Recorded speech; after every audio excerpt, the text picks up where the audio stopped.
is the Run Your Day podcast with Dan Hafner.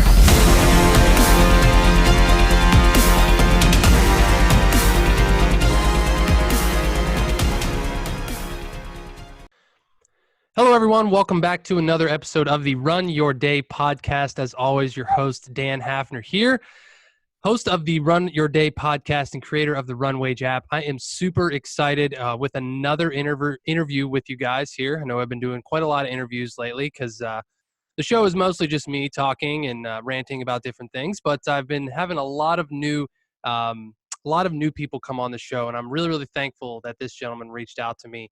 And I'm really excited for the conversation we're going to have. So I am speaking today with Dallin Candland, who is actually a college student focused on helping others make the most of their days and discover their true potential through powerful habits. So he does a podcast. He's written a book. He enjoys running, public speaking, juggling, ladies, and basketball and video games. So Dallin, welcome to the show. We're happy to have you here. How's it going? I'm doing good, Daniel. Thanks for having me. Good. I'm excited. So I guess we'll just get right into the questions here. So first of all, I guess just tell us a little bit about yourself and, you know, how really what you do beyond what I already said. Yeah. So actually super fast, Daniel. I'm probably going to need to go around 6:20-ish, just so you know. Okay. No problem. Yeah. Okay. Cool. So a little bit about me. So I grew up really loving family, and I kind of had these, I don't know, I just kind of felt like I didn't fit in at some points. And basketball was a really good way to find my identity. And I tried out in 7th grade, and it just didn't really work out. And so my life has been, I don't know, I just kind of had this point in my life where I stopped wanting just super good results all the time and just focused on learning in the journey. So that's led me through a lot of different things, high school, and I've just had a lot of really good mentors. My major's business management, and I got into YouTube when I was about 15. So just a lot of little wins that have brought me to where I am today, trying to inspire people, doing my podcasts and other things. So it's been a fun little process. Get into that. We'll get into more of that in a second, because you touched on two of the things I wanted to ask you on, actually. So you actually mentioned to me, and you just said that you played basketball, but, you know, tell us about the time that you told me about where you actually didn't make the high school basketball team, and like why that still drives you. Yeah, it definitely still drives me, because I found out about the preseason basketball workouts. So I went to all these workouts and things. So I was putting on muscle, which sounds crazy. I haven't really put on much muscle in the last couple of years, but back then, you know, I was willing to do anything. So I was lifting and running all the time. And yeah, I remember trying out, and I didn't get in. I got to like the very last cuts and just didn't make it. And I remember the coach said, "Hey, well, you guys who didn't make it, try out again next year, but I do need a basketball manager." And of course, my mind, I'm like, that's the dumbest thing I've ever heard. I'm not going to do that. But I told my parents about it, and they're like, you know, they're pretty smart, of course. And they're just like, hey, you know, you get to know the coaches better, get to know the team, get to know his play style, all these different things. You'd be a shoo-in for varsity the next year. Because I tried out as a sophomore. I wasn't really in the loop my freshman year, so I missed that. But yeah, it crushed me, man. It was kind of, the same thing happened in 7th grade, got to last cuts and didn't make it. And so in a way, it was kind of this self-fulfilling prophecy in a way, like, I just cannot make a basketball team to save my life. Like, if my life was on the line, it's like, all you have to do is make a basketball team. Wasn't going to happen. So it was just a difficult thing. And just kind of that same sad story, I guess, kept being rewritten. So we need to change that. Okay. So how did you get to change that? Because I think a lot of people can relate to what you just said about this. Well, you know, I couldn't do this thing if my life depended on it, right? Like I couldn't make a sale, or I couldn't, get a new job if my life depended on it. Like, so what did you do to kind of break out of that? Yeah, I'd say the first thing is just really deleting the negative self-talk as much as possible. And that's really difficult to do. I got into track because I would do the basketball managing thing. And I remember one time I literally was running from errand to errand, And one of the coaches, Coach Williams, I love him to death. And the other coach is great too, but he said that he's like, hey, you should consider doing track. You're pretty quick.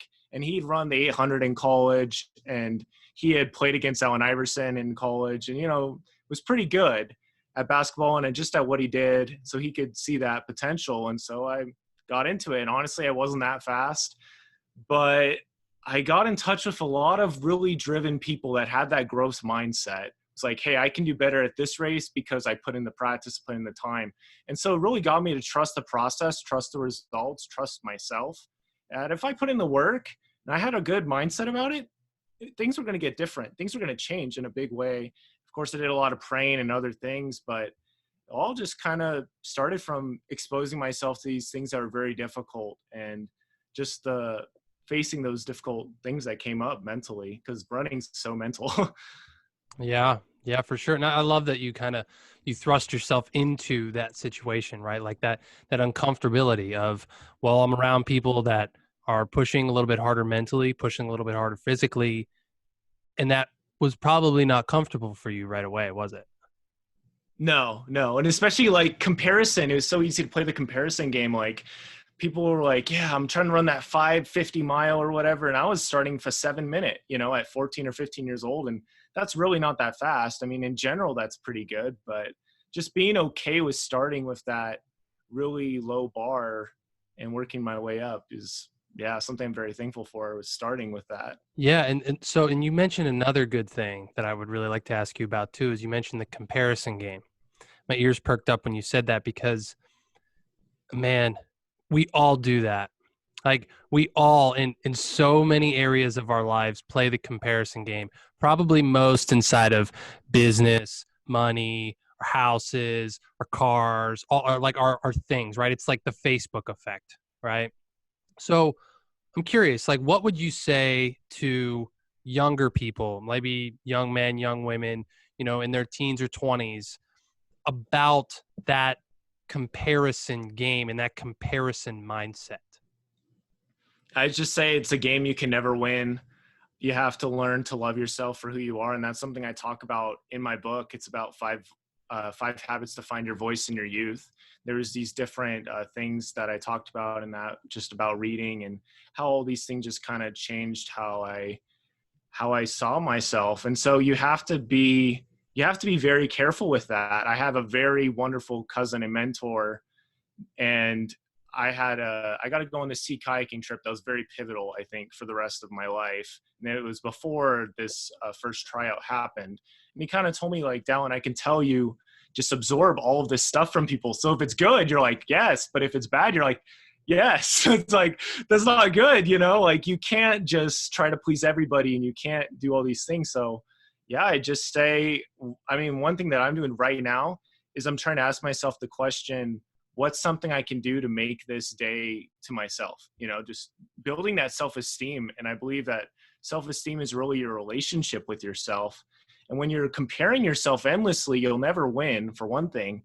And it just damages that relationship before it can even really begin. And those are my quick thoughts on that. I love that quote. I love that it's a game you'll never win. That's good. I'm going to use that one. Okay, so you've touched on this a little bit. So let's dive into this. Now, you said we said you wrote a book. You do YouTube. You have podcasts. Like, let's do one of these at a time. Well, like, tell us about your podcast. So you want to find out when I started it or what led up to it? What's the name of it first? It's called Yield Today with Dallin Candland. Right. Okay. And so what is it about? So it's basically about self-help and productivity, and mostly about building that relationship with yourself. So for me, doing YouTube really helped me and gave me something to take care of, which provided a sense of fulfillment, a sense of belonging.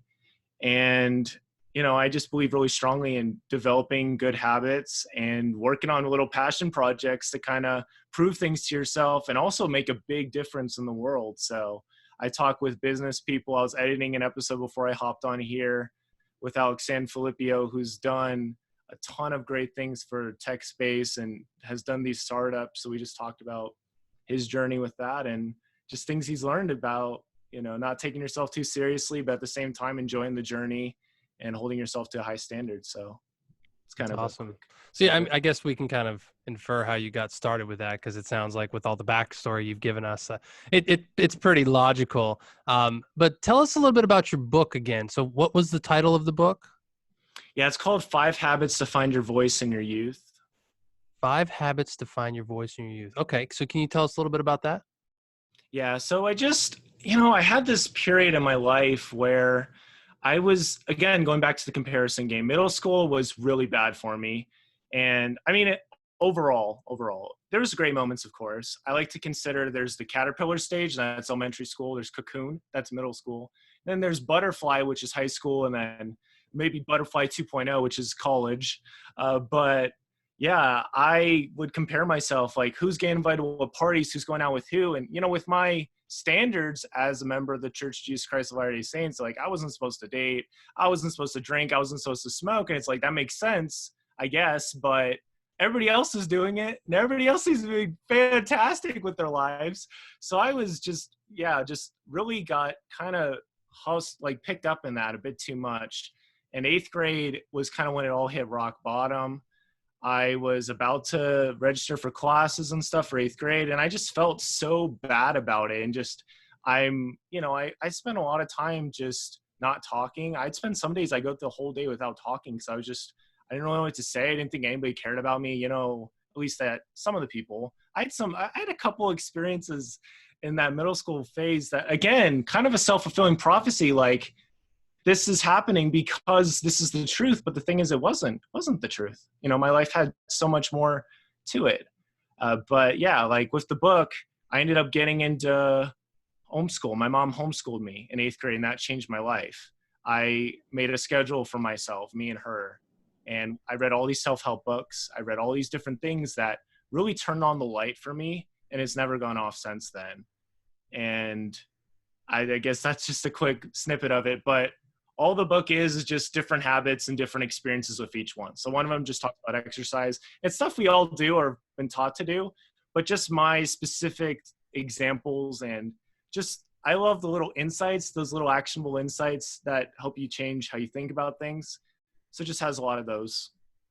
Well, so real quick, I like what you said about once you started the self-help or personal development light, it never went off. Which I think is very, very true for anyone who dives down this rabbit hole. That's kind of how it all started for me. And it's a light that I actually tried to put it out, and then I've never been able to. I was like, oh, I'm sick of it. And then I was like, you know what? Like, I can't just not do this stuff anymore. Like, it's such a fire. But so I love it. So, what are some of the most beneficial habits, kind of to spin off of the question of your book, what are some of the most beneficial habits that you've developed in your life, maybe inside of, or maybe that have helped you succeed in your studies or in your, small business pursuits and things like that? Yeah, I definitely say that like reading is super powerful. Just there's the quote that readers are leaders. And I mean, Like I grew up leisure reading. No, like going usually like a deep dive thing. Okay. Like I have notebooks and I'll mark it up and I'll Gotcha. take notes and all these different things. Yeah. Sorry, continue. Yeah, so having that is just been a big one. So like with scriptures, I mean, I read a ton of scriptures growing up, and just like those other books, Magic of Thinking Big by David J. Schwartz was such a game changer for me. Just really again, like I said, turned on the light. But yeah, just asking questions like, how can I apply this? What can I do? And I also love putting myself in different stories. So like Harry Potter, I absolutely love Harry Potter. And when I was growing up, when I got glasses in about 3rd grade, Harry Potter was kind of big back then. I guess it kind of is now. But I thought of myself as Harry Potter in some ways, like I'd go through different experiences at different points. And yeah, so definitely just reading is such a big one. I talk about it. There's this quote in the book, and I can't quote it verbatim because I didn't memorize it, but it basically says that if we want our children to be courageous and loving, they need to have read different stories about those kinds of people, So I definitely say reading. Exercise, of course, is a huge one. Lately, I've been taking cold showers for a couple years, and that's really good too. But I've tried a lot of different habits for sure, but those are a couple. And also writing. If you do a lot of reading, your writing gets a lot better. I've been doing a big focus on writing the last year or so with Instagram posts and everything like that. And that's just a big game changer. You get to know yourself a lot more. It's like in your head, and then now it's on paper. Anybody can read it. Anybody can be inspired by it. So those are some big ones. Yeah, and I think there's a difference between writing and typing. There was actually like a time where I actually wrote like a page in a journal every day for, I think it was 90 or 100 days or something like that, and that was a game changer for me. I haven't really done it since, because I do a lot of typing and things that I do inside of my personal development things, but it's not the same. It's not the same as writing. I would really encourage it. So I'm curious. I'm going to go back to this thing you said about putting yourself inside of a story, like pretending you were Harry Yes. Potter. Like, so what does that do? Can you explain that to me? Yeah, just like they all had a happy ending and they all learned different things. They all had different experiences. And I also played a lot of Pokemon growing up and a lot of video games. And Pokemon taught me to do a lot of reading, a lot of strategic thinking. And so you have to like think differently, like what would Ash Ketchum do, or whatever it is, what would they do in this situation? And just changes. And I think for me, I'm a little bit of I've learned I just get really deep into things when I do them. And so that's just always been a part of me. I'm always like even when I watch movies, I'm always like, how can I apply this? What am I feeling right now? Who can I reach out to? Because all these things, everything that we do, it's like exposing ourselves to a new environment, different cues, different things. And I believe really strongly in making the most of every environment that you're in when you're there, because you won't always be there. And yeah, So books. like the impermanence of everything, kind of. y- Uh, so permanence is like permanent, and then impermanence is like not permanent. It's like changing. Is that what you mean? I guess I'm trying to I'm trying to get my head around this, I guess, as in like mid show, but um but yeah, I kind of like, I like what you said about, because you're never going to be in the same thing forever. Like I think that's one thing that I had to overcome mentally too, was like this doom and gloom mindset of the situation that I'm in is going to last forever. And it's just never true, because when I look back on it, what finally broke me out of it was like looking back and being like, well, I was never in this situation before, and I've been in different situations all the time, and everything eventually ends. Whether it's good or whether it's bad, it doesn't last forever. That's kind of what I meant. Yeah, yeah, yeah. You're very right about that. All those good video games, eventually you'll come to that credit screen. You'll get to the end of the book, end of the movie, etc. Yeah. Interesting. Interesting. So, all right. Well, I only got a couple other questions for you. So I really want to ask you this one. So, as a college student, as a young entrepreneur, what are some of the biggest hurdles and mental obstacles that you find yourself facing on a day-to-day basis? Yeah, I think one of them is the what's it called? The syndrome of like, I don't like, oh, there's the basically like I'm like, you're trying to do something for somebody, you're trying to help them with something, but you're still working through that yourself. So kind of like that imperfection syndrome, that Imposter identity syndrome. syndrome, imposter syndrome. That's what it Mm. is. Thank you. Yes. So that I've, yeah, because like I'll have days I drop the ball, I'll sleep in, or the equivalent in whatever it is. And yeah, so it's can be a little difficult to make a post about patience. And I recently was struggling with that, but I think it makes it a lot more authentic, when you are able to recognize that struggle and then learn from it and build from it. So definitely imposter syndrome. Another one I think is just, not getting help, because there's so many people that want to help you out. Like this is a good example. I'm not quite sure what this podcast interview with you will lead to, but it can only lead to something good, right? You Yeah. know? And so just not getting help early enough. There's so many people that have different skill sets. There's this girl who's going to help me with graphic design for my podcast, and I've tried to do a little graphic design stuff. it doesn't really work as well because does really good work. So just not getting help, whatever that might be, whether you're not meditating or whether if you're religious or not, having some way you can check in and just kind of thinking it's all up to you. Because what I've learned, and I've been very humbled by this, is if you have a message that people connect with, they will want to help you. They will help you through thick and thin. There are some people that found my YouTube channel, again, playing like Smash Bros and Mario Kart and stuff with my friends, and they found it in 2013. And even today in 2020, they still send me messages how I helped them. They still are inspired by things I did for them. And even though, it was a long time ago, it's still there. So never think that, nobody's going to help you if you have a really big dream. No, if you have a great dream and you're willing to go after it, somebody is going to help you with making it happen. That's awesome. That's awesome. I love that. And I guess I'll touch on what you mentioned with imposter syndrome, because that was me when I started this whole podcast. Like, that still is me to some extent. Like, some days, like, I used to be doing this every single day, 5 days a week, and now lately I might do 2, I might do 3, I might do 5, I might do 7. And there's always this ticking thing in my head of like, oh man, I'm being inconsistent again, or I'm not getting the right things out, or I'm struggling with what I just talked about. But like you said, if I'm going through this type of stuff, I know other people are too, right? So it's just that ability to get past that that courage point of, I'm just gonna do it and just go for it and get past that. Imposter syndrome sucks. It's not fun, but we all deal with it. Oh, absolutely. It is not fun. All right, Dallin. Well, that is about all I have for you today. I'll give you the opportunity, actually, since we have a little bit of extra time left. Do you have, I give you one question you can ask me of anything you would like. Okay. What's been like one of your favorite adventures, I guess, that you reflect back on that's helped you keep going with what you're doing now? Favorite adventures. Well, it's funny. I meant to mention earlier when you talked about the whole Harry Potter thing that you went through. Like, my thing was Lord of the Rings. So I always pictured myself as like Aragorn, like going in and slaying orcs and all that stuff. You know what I mean?